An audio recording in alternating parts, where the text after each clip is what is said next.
Martedì 15 dicembre, San Valeriano. È il 350° giorno dall'inizio dell'anno, ne mancano 16 al termine.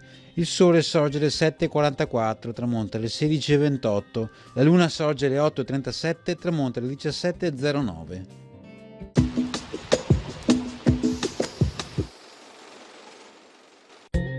Un incendio scoppiato nella chiesa di San Salvador a Venezia si estende rapidamente alle contrade di San Luca, San Paterniano, Sant'Angelo e San Samuele. È uno dei maggiori e più gravi incendi nella storia di Venezia.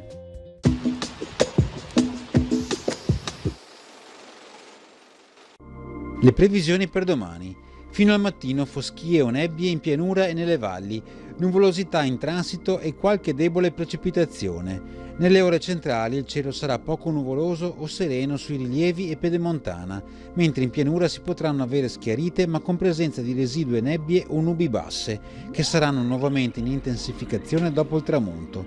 Temperature senza variazione di rilievo, salvo le minime in lieve calo in quota.